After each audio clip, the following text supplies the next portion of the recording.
be honest. When you think of Rio de Janeiro, you probably picture this. The packed beaches, the iconic Christ the Redeemer statue, the non-stop party. And look, I get it. That's exactly what I came here for the first time. I did all the famous stuff, took all the famous pictures, and I left feeling like I had somehow missed something. It wasn't until I came back and started talking to locals, getting lost on purpose, and looking beyond the postcards that I discovered the real Rio, a city that's wilder, more soulful, and way more interesting than I ever imagined. Today, I'm sharing 7 secrets that completely changed how I see this city. These are the places that will make you fall in love with Rio for real. And trust me, some of these aren't in any guidebook. Okay, first things first. We need to talk about beaches. This is Rio. But while every tourist squeezes onto Copacabana, I want you to come with me on a little road trip. I asked a local surfer where he goes to escape, and after some hesitation, he told me about Praia and Gramari.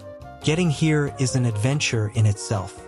You leave the city chaos behind, drive through a lush nature reserve, and suddenly, this Praia is this perfect crescent of sand hugged by rainforest-covered mountains. The waves here are powerful, the sand is soft, and the vibe is completely local. There are no giant hotels, no vendors yelling every 2 seconds. It's just peaceful. This is where I understood that Rio is a city built inside a jungle. My pro tip, don't take a regular taxi. They can be expensive. Use an Uber or 99 app, it's much cheaper. But make sure to arrange your ride back beforehand, as phone signal can be tricky out here. Plan to spend at least half a day just soaking it all in. Alright, from a wild natural escape to something that feels like a dream, we've all seen a million photos of Christ the Redeemer. But what if I told you the single best picture you can take of it is one that most people don't even know exists? Welcome to Parque Lage.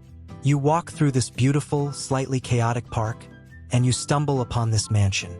Feels like you've been transported to Italy. You walk inside into its central courtyard and there it is.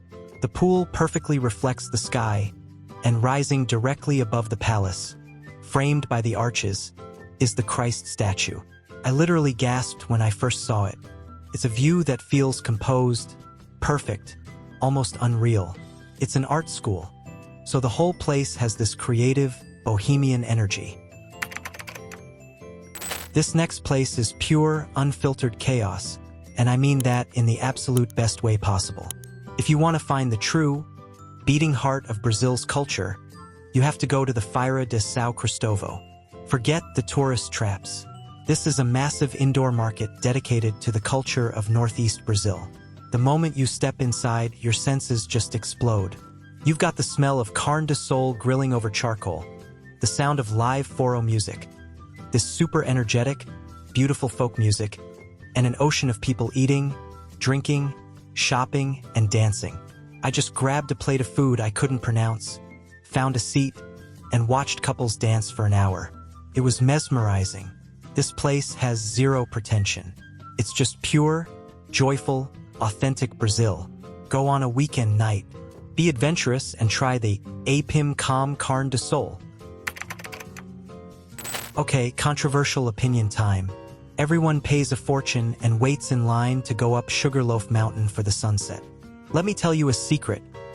The sunrise from a spot called Dona Marta is 10 times more magical, and it's completely free. I dragged myself out of bed at 4 a.m. for this, drove up the winding road in the dark, and for a while it was just me and the silence. And then, this happened. Watching the sun break over Sugarloaf and set the entire bay on fire is a moment I will never, ever forget. From here, you can see everything: Sugarloaf, the bay, the city, and Christ the Redeemer behind you. You feel like you're floating above it all. It's pure magic. In most of the world, Monday is the most boring night of the week.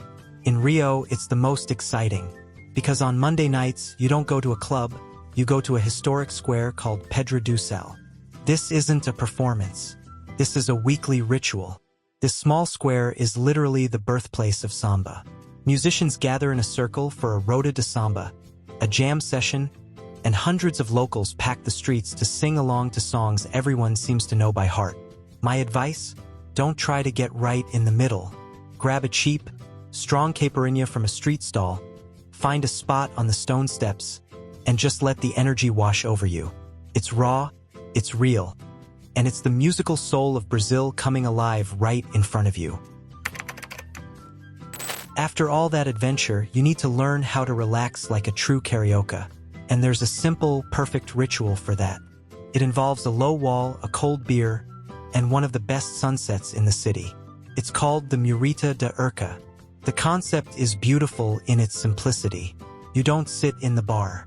You go to the bar, buy a big bottle of ice-cold beer, they give you a couple of tiny plastic cups, and you join everyone on the seawall. You sit there, watch the boats go by, and see the sky turn pink behind Christ the Redeemer. It's not a party.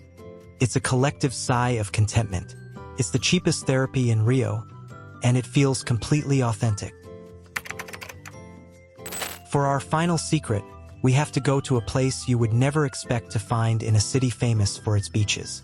We're going deep into the jungle without ever leaving the city to find the Cascatinha Taune. Hidden inside the massive Tijuca forest is this stunning 100-foot waterfall. The air immediately gets cooler, you can hear the roar before you see it, and then you turn a corner and boom, a massive cascade with this beautiful old stone bridge in front of it. It's the perfect reminder that Rio's greatest asset isn't just its beaches, but its unbelievable, wild nature. So that's my Rio, a city that's so much more than the postcards. It's a city of wild nature, deep-rooted culture, and beautiful, simple moments. These are the places that made me see the city with new eyes. But now I want to hear from you. Which of these 7 secrets are you adding to your list? Or if you've been to Rio, what's a hidden gem that I missed? Let me know in the comments below.